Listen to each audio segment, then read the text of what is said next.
Oh, hello. Don't mind me. Basically, I'm just doing this shit on the fly because Lord knows I can basically.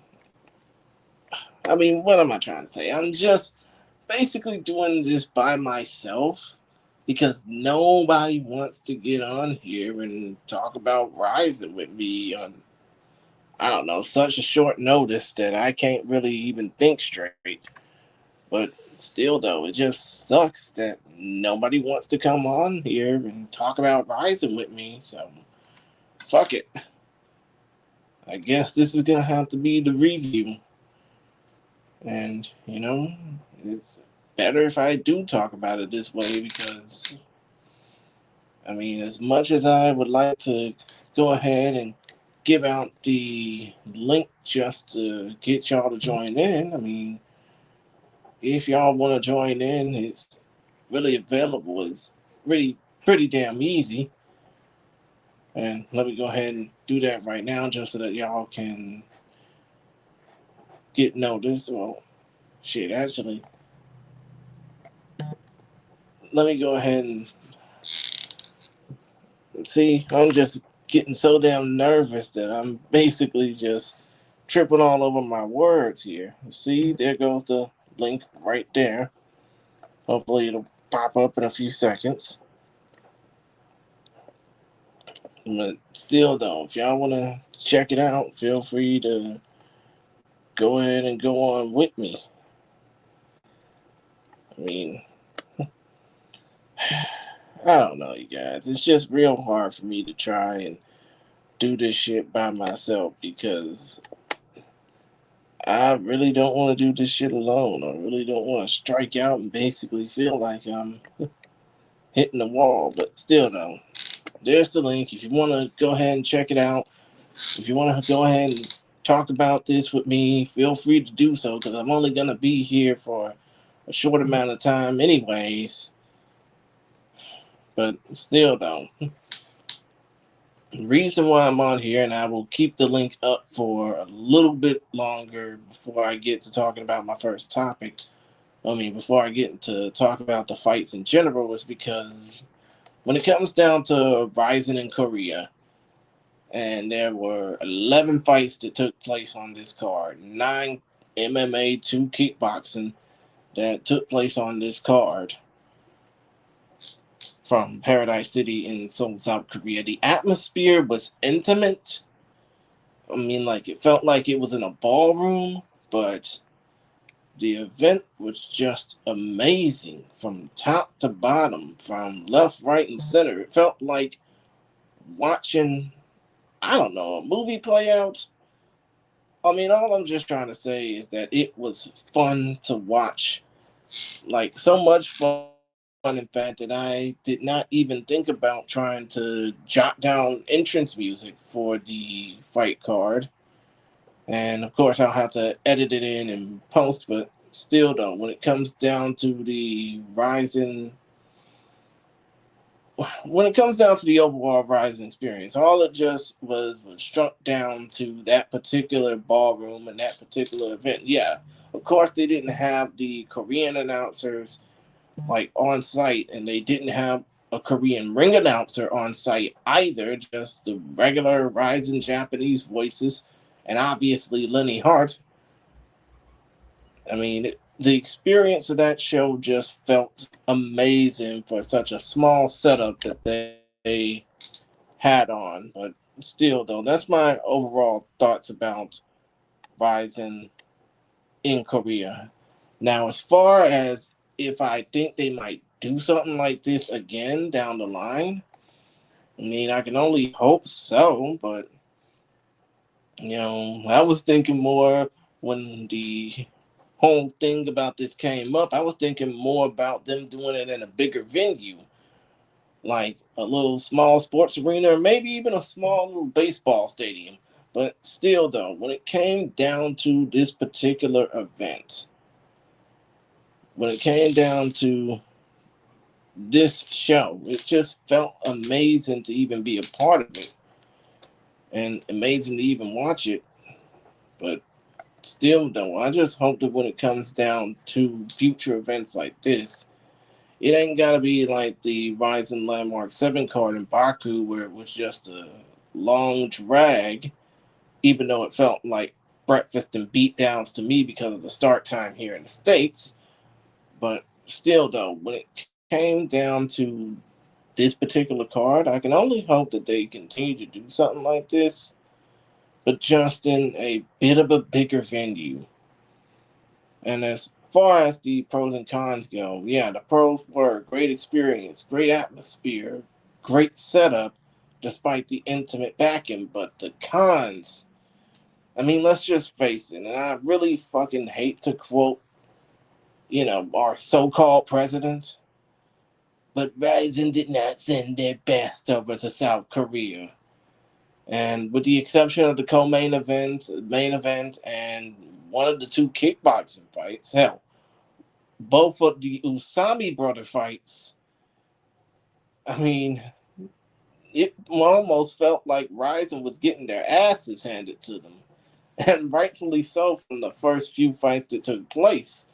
But still, though, when it came down to this particular card, it was amazing from top to bottom, even when it came down to the Korean fighters whooping the RIZIN fighters' asses.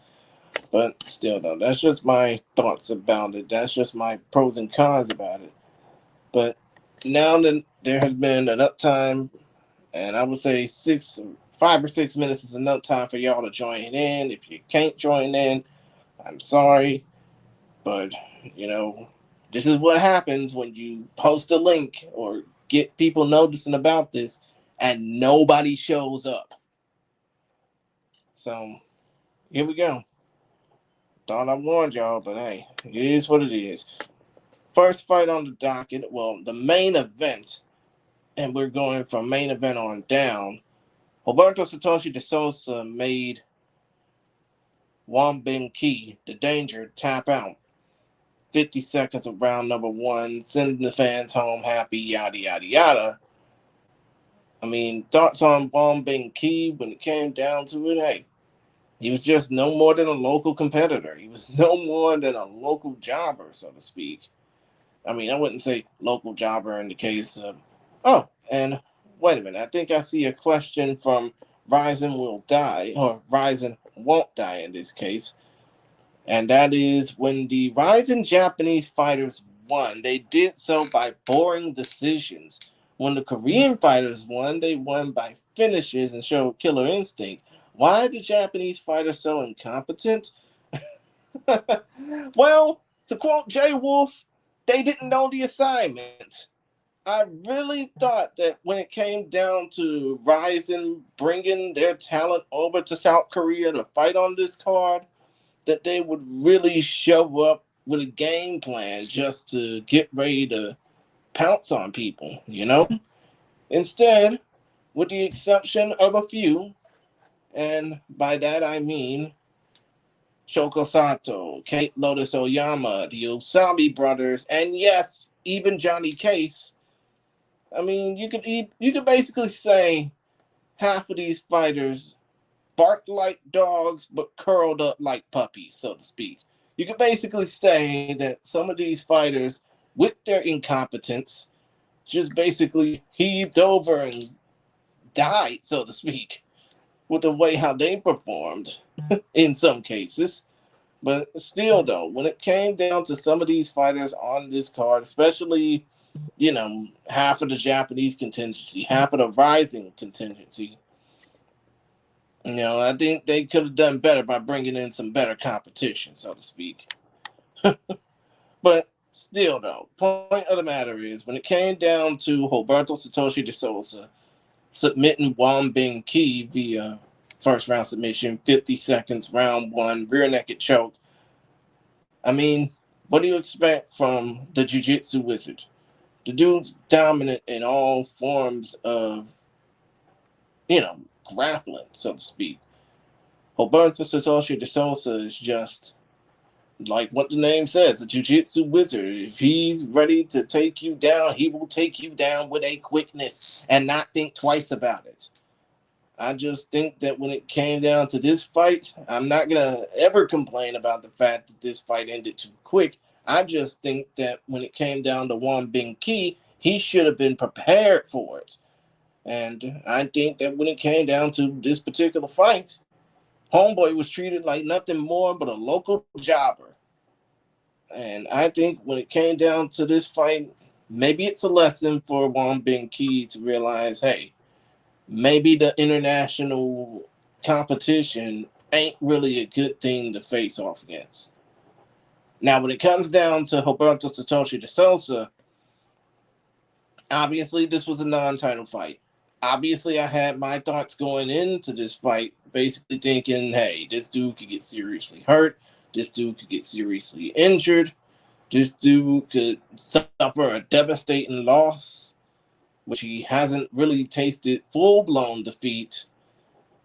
I mean, outside of the Johnny Case fight and outside the Antonio McKee Jr., the AJ McKee fight back on New Year's Eve 2022, the dude really hasn't tasted full-blown defeat in quite a while. And I'm doing research on the fly here, so to speak.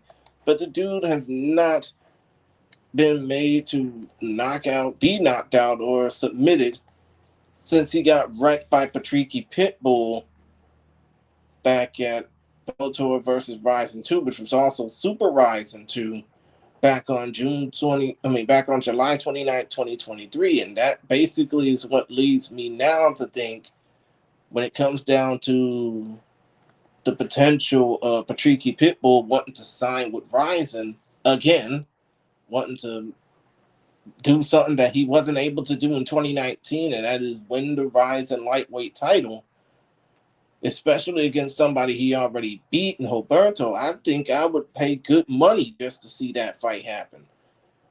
But still, though, when it comes down to the lightweight division in RIZIN, I'll just go ahead and flat out say it. There's not that many good contenders in that division to basically warrant a good division. I mean, sure, you got your basic domestic fighters. Sure, you got your guys moving up from featherweight to lightweight or vice versa. But still, though, as far as credible contenders go, you just saw your last credible contender in Tofik Musayev go to the UFC. So, when it came down to that, when it came down to that and GFL and all of this other bullshit, chances are Roberto really ain't got that many good contenders to begin with. But hey, hopefully if Patricky Pitbull does sign on the dotted line to go back to RIZIN and fulfill what he couldn't be able to fulfill back in 2019, maybe this fight could actually come to fruition. Maybe we could actually see a rematch take place between these two. And yeah, as far as Won Bin Ki goes, dude's a jobber. Plain and simple. You need to go back to the drawing board. Now, in the co-main event, Shoko Matsumitsu Sato defeated Social Kim via unanimous decision. And man, that fight was like watching a Rocky movie. That fight was just wild from bell to bell. It felt like I was just watching two gladiators just going right at it. I mean, credit to Social Kim for even trying, so to speak, to make this fight, incredible, because the home country crowd, not hometown in this case, the home country crowd was behind him. Santo was giving him everything he got, and I don't even think there was really any true moments of domination between the two. These men were just going at it tick for tat, nose to nose, just basically seeing which one will tick first. And, credit to Sato. He's really proven how much of an underdog he has become since making his way into RIZIN. Of course, he's a former Shudo champion. He's a former... No, actually, no. He's not a... Well, yeah, he is a former Shudo champion, former Valley Tudo Japan veteran, former member of that Damned One Championship, but still, though, the dude since coming into RIZIN with a 3-1 record. I mean, yeah.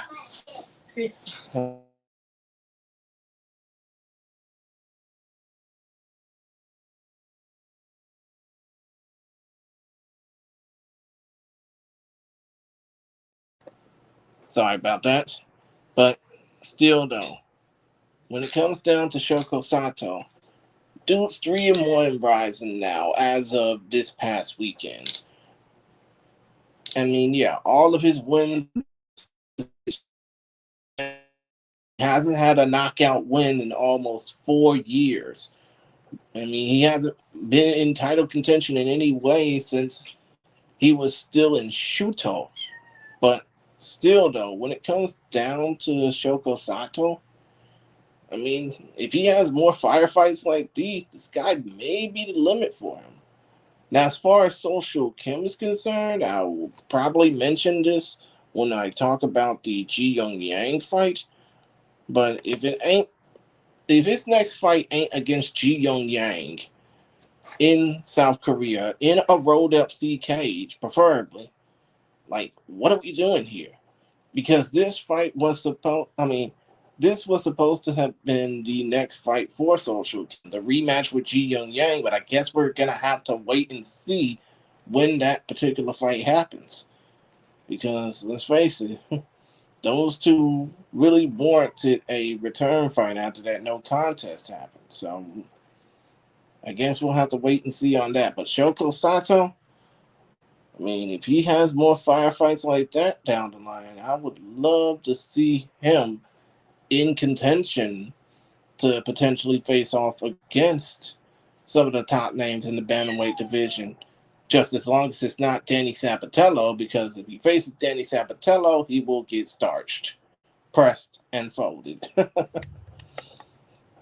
Now, in the featherweight division, again, when it came down to top contenders, I mean, I would just say this. Johnny Case knocked out Jiri Ohara, got the win. Well, would have gotten the win in the first round, obviously. The fight ended about halfway through the first round, and Jiri was just winded after getting slugged out. But still, though, knowing Japanese MMA, knowing Asian MMA, I mean, you had to make weight. You had to be on point for some of these fights. And the fact that Johnny Case did not make weight, even by you know, even by 0.33 pounds or 2 kilos or whatever, I mean 2 grams or whatever, but still dumb. The fact that this was Johnny Case's second consecutive weight miss is pathetic. It really is. I mean, yeah, I know that Johnny's all apologetic about this now, saying, hey, I'm not going to disappoint you guys again. That's what he partially said on Instagram, which you're watching this platform right now. You're watching this on Instagram right now, but still, though, I know the point of the matter is when it came down to Johnny Case, if he really wanted to be apologetic, he would have made weight and the fucking KO would have counted on his record. But still, though, can't fault Johnny for at least, you know, succeeding in actually making the fight. Because the last time he fought against Noah, who is now in LFA, the last time he fought against Noah, he really didn't fight worth a damn. In this fight, he cracked Jiri Ohara to the white meat. He knocked him out fiercely. He basically put him on his ass. And yeah, it was disappointing to see that the fight ended in a no contest. But I think that if Johnny Case were to have won this fight outright, no contest bullshit or anything like that, he would have gotten the opportunity to face off against Roberto again. But then again, I mean, they lost. I mean, he lost 3 years ago against Roberto Satoshi de Souza, and that was his first fight. I mean, that was mostly because of the fact that he had to take a 2.5 year layoff due to the COVID protocol, and because he wanted to be, and no doubt about it, he was and is successful in boxing. And by the way, the result was 2 minutes 21 seconds knockout punch. But still, though, I think that Johnny Case needs to focus more on a proper weight plan just to, you know, get back to fighting shape without having to miss weight or miss anything like that. Because I think that if Johnny Case were to have made weight and this knockout would have counted, he would have definitely turned a lot of heads in the RIZIN lightweight conversation. As far as Shuri O'Hara goes, well, dude's a former Black Combat lightweight champ. Dude's a former deep lightweight champ. I think that if he were to, I mean, let's just face it, he's going to get loved either way. I just thought that when it came down to this fight, it was love lost. But still, though, when it came down to this fight, I think that he would probably need to go back to the drawing board. But hey, I think that if anything, maybe potentially more fights either in Black Combat or on the RIZIN Landmark series would probably do him wonders. But still, though, Johnny Case, credible contender, just needs to make weight. Now, for the only women's fight on the card, Kate Lotus Oyama defeated Yuri Shim via unanimous decision. This fight was a pretty fun fight, to say the least. I mean, it really showcased the fact that even though these two ladies are now officially down the middle as far as their records go, Oyama is 6-6, Yuri Shim is 7-7. I mean, these two women really did put over a good showcase and just putting over themselves by not being too light but not being too heavy when it came down to their fight styles. But as far as the fact that there hasn't really been any women's, I mean, I'm not going to say there hasn't been any women's fight showcased in RIZIN this year. I think on this show, this was the only women's fight on the card, compared to the fact that when it came down to Otoko Matsuri, obviously the men's festival, you had no women's fights on the card. And when it came down to RIZIN 50, you only had one women's fight on the card, and that was Machi Fukuda versus Seo Young Park, which could have been on this card. But still, though, I just think that RIZIN needs to showcase the women more often. I mean, not in the case of having, I mean, even though Jay Wolf will probably get pissed at me for saying this, not in the case of having a Grand Prix, but in the case of having showcase fights on a numbered series event in the ring. I mean, I just think that is what it is. I think that maybe more of these women's fight needs to be shown in the ring and not just in the cage, just to bore the hell out of us. And I'm just looking down the list right now and seeing if there's any women's fights on this upcoming Landmark card coming up in about a couple of weeks.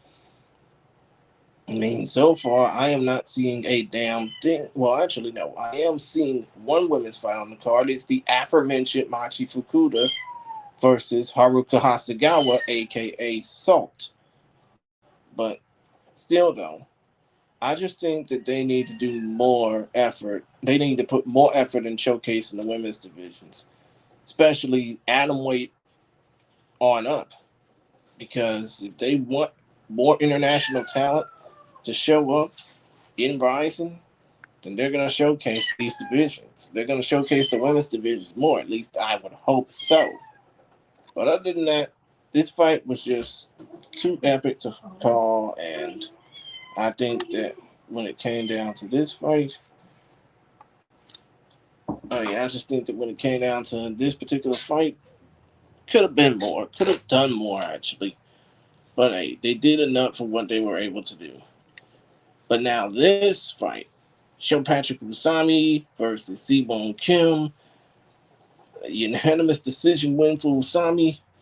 Man, Sho Patrick Usami really proved he was a savage in this damn fight. I mean, it was really action personified because, yeah, even though Siwon, no, even though Siwon Kim actually, you know, pushed the fight to the limit, Usami was the one that had the better pace of action, had the better, had a better go for himself when it came down to the fight, so to speak. And I think that it'll only be a matter of time before we see Show Patrick Usami in more showcase fights. Now, that's not to say that Siwon Kim won't get showcased down the line in other ways too. I mean, let's face it, this was his first test of big time opportunities after being a star in Angels FC. I mean, all I'm just hoping for him is that he gets showcased more often, be it in RIZIN or elsewhere around the world, because the dude is only. I mean, let me go ahead and check his age again. Dude can't be no younger than 25. But still, though, point of the matter is, when it comes down to this kid, I think he needs to be showcased more. I mean, if anything, he's still young in his career. He's only been fighting for 4 years. But still, though, point of the matter is, when it comes down to Siwon Kim, I would hope he gets showcased more. As far as Show Patrick Usami goes, dude was a savage. And that's not just his nickname. That was his way of life when it came down to this fight. And hopefully we'll see more of him down the line. But most definitely, I hope that Siwon Kim gets showcased more elsewhere, be it in RIZIN, Angels FC, Black Combat, or wherever else he's able to ply his trade. Now back to the bantamweights, and let's face it, Ji Yong Yang knocked out Yuto Kintaro Hokamura. 19 seconds round 3, left cross ground strikes. I mean, I think contendership just might be in Ji Yong Yang's future. But you got a hungry shark infested water that is the bantamweight division in RIZIN. Everybody want to sniff that blood in the water. I think it's only going to be a matter of time before, Chi Young Yang gets his opportunity. But as far as Kintaro, Yuto Hokamura goes, I mean, I don't know. His record is now split down the middle. 15 wins, 15 losses, and 2 draws. And the dude's been in the game as far as being a fighter goes, dating all the way back to 2011. So, I don't know. I mean, I guess it's up to him if he wants to, call it an end. But the dude's been fighting in RIZIN every year straight on since the pandemic. Well, actually, no, since before the pandemic, because he made his RIZIN debut at RIZIN 21 back in February of 2020, just weeks before the world came to a halt. And since then, all he's had to show for it was 2-7 since that initial debut when he choked out Kenji Kato. 2-7 overall, with 3 losses via decision, including one, oh, by the way, to Kyoji Horiguchi, who is now back in the UFC. So, I don't know. I think it's time for Kentaro to just think about his career goals, think about his future, and just come to a decision. Because the last thing anybody needs is for him to stay on too long and then get left out to sea. And that's all I got to say about that. But when it comes down to Ji Young Yang, definitely a future contender in RIZIN. Definitely. Now, as far as Young Jae Song goes, and I'm just going to go ahead and actually talk about that fight and the Hyuk Min Ji fight that took place right after it. But Hyuk Min Ji knocked out Kyoji Takeda 4 minutes 13 seconds of round number 2. Young Jae Song knocked out Yoshiki Nakahara 1 minute 28 seconds of round number 3. I mean, these two fights was really I mean, the first four fights in general of the RIZIN in Korea MMA portion was just like a hurricane hitting the area. It basically felt like the initial onslaught, so to speak, of RIZIN getting dominated. Because when it came down to those two fights, YJS knocking out Yoshiki Nakahara, Hyuk Min-ji, the Red Hawk knocking out Koji Takeda, it really felt like in that moment, RIZIN was getting dominated. Because these two dudes, Hyuk Min-ji and Young Jae Sung, combined for about 25 fights in total. No, wait, actually, no. Because Hyuk Min-ji 7-1-1 prior to this fight, that would be 9 fights in total. Hyuk Min-ji 4-1, 5 fights. So yeah, about 15 fights going into this. And you basically knock out two guys who have been in this for about a decade and a half together, so to speak. I think Yoshiki has been around for about a good 15 years. I mean, let me check. No, actually, he's been around for 12 years. And he's fought in RIZIN for each of the last 3 after a 3-year stint in purgatory. I mean, 1 championship. And as far as Koji Takeda goes, he has been fighting in RIZIN. No, he has been fighting overall for about 8 years. And has been fighting on and off in RIZIN over the last 6. Including vying for a world title opportunity. But, I mean, of course, he is a former deep lightweight champion. But the point of the matter is, when it came down to these two fights, I mean, I think this just, if RIZIN were to really take these two fighters, Young Jae Sung and Hyuk Min-ji in, I think you have 2 featherweight contenders right out the bat, especially considering the fact that you got Rajabali Sirdulev in the featherweight division. He's the new champion after knocking out Kleber Koike. I mean, you got the domestic pecking order of top featherweights looking to move up. You got international fighters wanting to join into this promotion. Why not bring these 2 international fighters in after what they just did to 2 of your top guys and just, put them on the world stage, get them the opportunity to showcase themselves, maybe give them the opportunity to showcase themselves under the superior rule set more often instead of just letting them, I'm not going to say flounder in Korea, flounder in South Korea, because, I mean, while fighting in Black Combat or Road FC may be good, you don't want to fight in those particular types of promotions forever because you'll never be able to break out. But still, though, the way that these 2 featherweights, Young Jae Sung and Hyuk Min-ji, dominated their respective opponents, Koji Takeda and Yoshiki Nakahara, I think those 2 warrant themselves a call-up to the main roster, a call-up to potential future shows. At least that's what I think. As far as Nakahara and Takeda, hey, it's time to go back to the drawing board. Maybe think about your future. Especially in the case of Takeda, because he's only been doing this for 8 years, but even still, it feels like he's been in there forever. Maybe it's time to get out the pool a bit. And as far as young up-and-coming fighters go, let's just say this one really took me by surprise.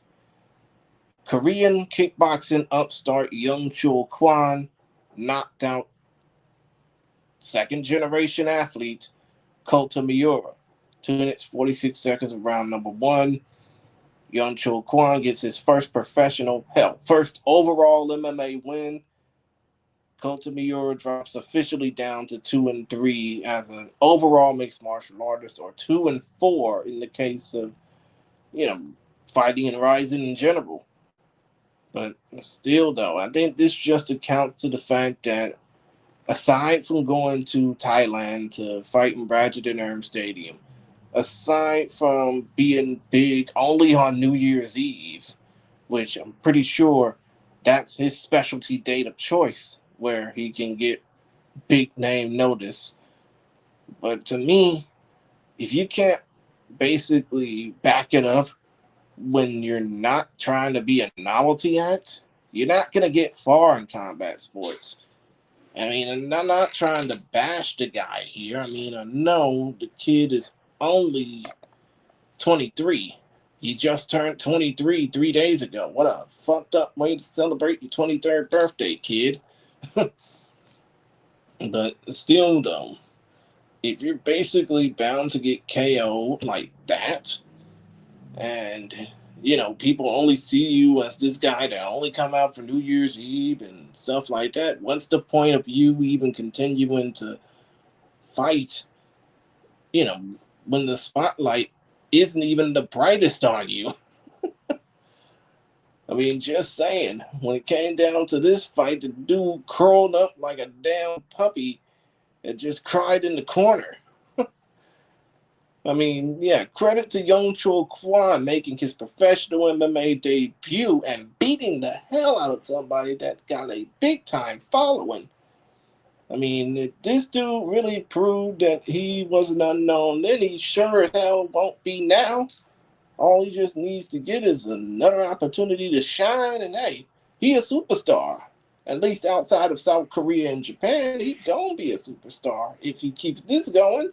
But as far as Kota Miura goes, I just think that he needs to think about himself a little bit because, let's face it, dude's nothing more but a novelty act. And if he keeps being a novelty act, he's not going to go too far in this business. No, he's not going to go too far in this profession, and he probably won't go too far as an athlete in general unless it's to Thailand back and forth just to be a star over there.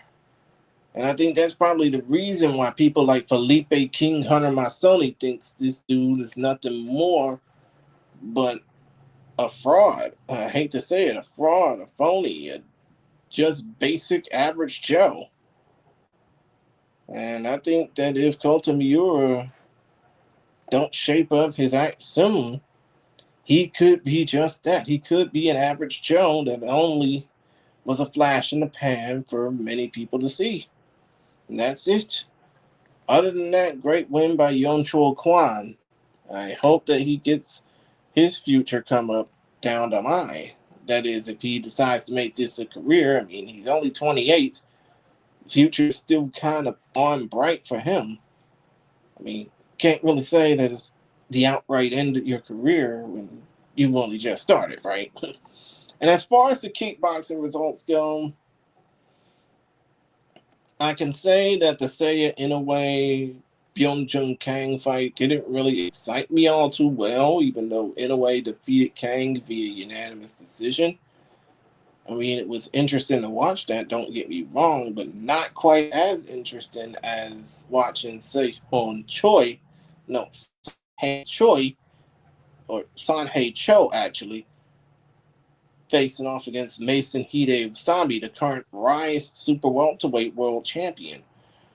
I mean, I think that bout was definitely what set the tone for the evening. I think that bout in particular had me focused on that entire fight card all night long. And, it's definitely worth noting that the card only went 4.5 hours. But still, though, when it came down to this fight, it really set the mood for the evening because these two men were just going back and forth, knocking each other down, just basically taking chunks of years off of each other with every single glance and blow. But still, though, the fight ended in a draw. And I think that if Rise executives were looking at this, I think they would need to probably think about booking these two in a rematch with Usami's Rise Super Welterweight title on the line. I think it's only fitting for that fight to happen that way. I mean, that's all I gotta say about that. But still, though, that fight was just. I mean, if Jay Wolf was here, he would gawk all over the fact that this fight put the epic in Epic Rise, and even if it was a kickboxing bout, but still, though, It was fun to watch, even though I don't really like kickboxing in a cage, or even boxing in a cage for that matter. But still, though, I'm just saying, when it came down to that fight, when it came down to one of those kickboxing fights, that definitely set the mood for the evening. Now, a brief preview on RIZIN Landmark 11. I don't even know if I'm even going to do a preview of this or not, because this fight card, if I'm not mistaken, which will take place on June 14th, which is about 2 weeks from now. Next Saturday, as a matter of fact, there's going to be 19 fights on the card. 4 kickboxing, 15 MMA, including a RIZIN Heavyweight Grand Prix quarterfinal bout between Alexander Soldatkin and Prince Al-Nala, as well as the main event between Vugar Karamov and Shuya Kimura. Karamov, the former featherweight champion of RIZIN. I mean, I don't know if this fight is going to be as quick as this event was, unless all these fights on this card go quickly. But all I can just say is that I'm most excited to watch the Heavyweight Grand Prix quarterfinal bout, because Alexander Soldatkin is so highly sought over in Europe. I mean, the dude's a former Russian wrestler, and we all know how those Russian wrestlers are, who moved to Germany just to basically be a top star over there. And he's facing off against the Hexagon MMA heavyweight champion and Prince Al-Nala, who defeated Hidetaka Arato, who will also be on this card, by the way, facing off against Sina Karimian, who will be making his professional MMA debut after beating kickboxers twice. I mean, less than twice his size. I mean, yeah, that's a fight I'm definitely going to be interested in as well. But also, you got Ilkham Nazimov versus Suguru Ni. I'm pretty sure Andrew Benjamin of the We Are RIZIN podcast is going to be happy about that. You got the aforementioned Machi Fukuda versus Haruka Salt Hasegawa. Joji Goto versus Jinosuke Kashimura. And, of course, in the chief supports, Victor Kolesnik and Sasuke Kisuke Sasu, as well as former UFC veteran Yoshinori Horie, taking on Yamato Nishikawa just to move up the domestic pecking order at super lightweight, 157 pounds. But still, though, I just feel like they're trying to pack too much into this card. I can only hope that when it comes down to this event, that, this fight card doesn't go too long. Because the last thing they want with a 19-fight card is to have us sitting on our asses for 8 or more hours just to even be to pretend to be excited, only to really be drained of our energy when this fight ends. When this fight card ends.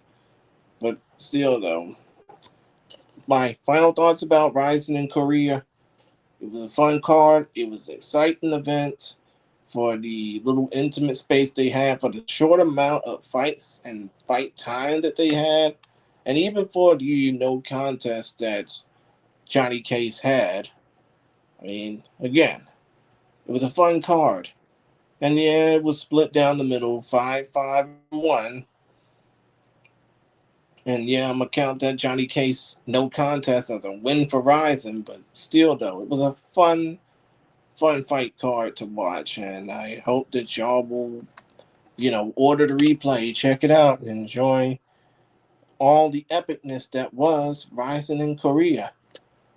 But other than that, that's about it from me for now. To all the fans watching on Instagram as well as here on YouTube, I am sorry I couldn't get a full show. I'm sorry I couldn't get a guest involved in this, because I put this out a little bit late.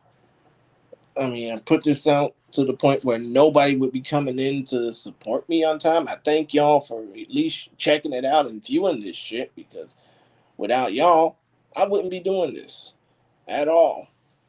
But other than that, that's about it from me for now. You can go ahead and check out the description if you're watching on YouTube. Check out the description of this podcast to join into the RIZIN FF Fans Discord. Just want to give a shout out to Izzy from Combat Sports Today. You can check out his pages in the links listed below. You can check out Combat Sports Today. I'm pretty sure once they get a website going outright, they will be up and ready to go with their operations, which reminds me, I need to get to work on Focus Fights operations as well. You can check out Todd Atkins and what he has in the links provided over there. I mean, in the description. Well, actually, not in the description, but in the caption. Y'all see it. Y'all can check out Cap'n on his Twitter handle. And yes, I'm saying Twitter. I'm not saying X. Fuck you, Elon Musk. You can go blow a gasket for all I care. And also, you can check out J Wolf. I'm pretty sure he's probably, stressing about why I'm not putting him on these shows as of late. But still, though, you can check him out on Twitter.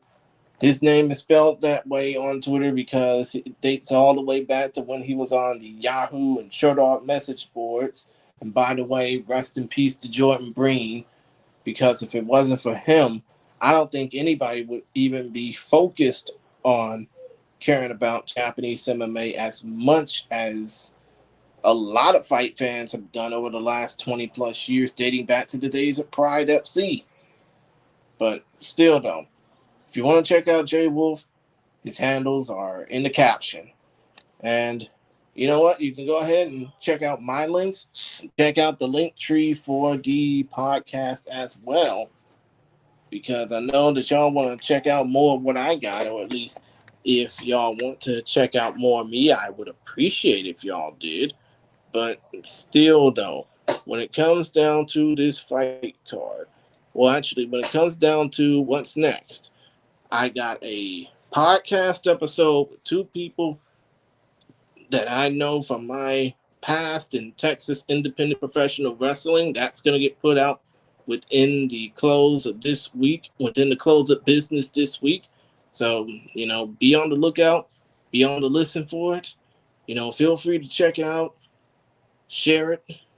No, wait, actually, what I'm trying to say is, share, like, rate, and review. Get this going so we can get our algorithm up, so to speak. And from looks of it, one more comment. Zambiblor said Johnny did well. I mean, yeah, I agree that Johnny Case did well in the fact that he knocked out Jerry O'Hara. He just needs to make weight the next time just so that the results can actually count. I mean, that's all I got to say about that. But still, though, you can check out my links. And that is all my links. My Instagram, my Twitter, my Facebook, my OnlyFans. I mean, it's not what you think. I just really need somebody to talk to. But still, though, you can check out all my links. You can check out the Focus Fights Linktree page in the description of this podcast video if you're watching on YouTube.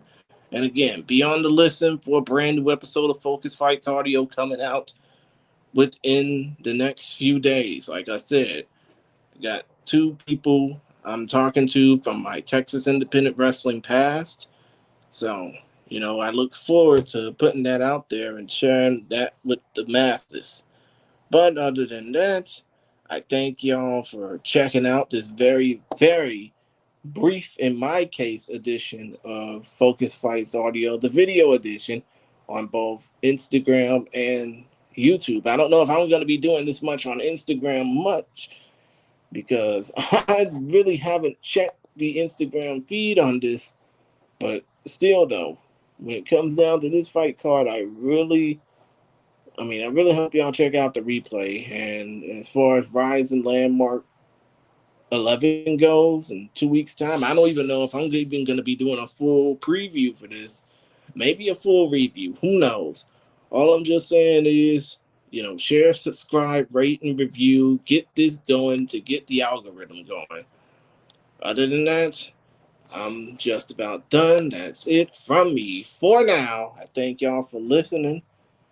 And, if you can, if you're the type of person that praise or thinks or has well wishes, send them up to Lenny Hart, because her husband is going through issues right now with cancer and with illnesses and with all of that. He just basically is about to go under the knife. So again, if you are a thoughtful person, please send some good vibes Lenny's way, because she definitely needs them. Our screen queen needs her subjects to care for her and her family. But still, though, that's about it from me for now. As the great Lenny Hart always likes to say, as we close out every show like this by her saying, "We are RIZIN!"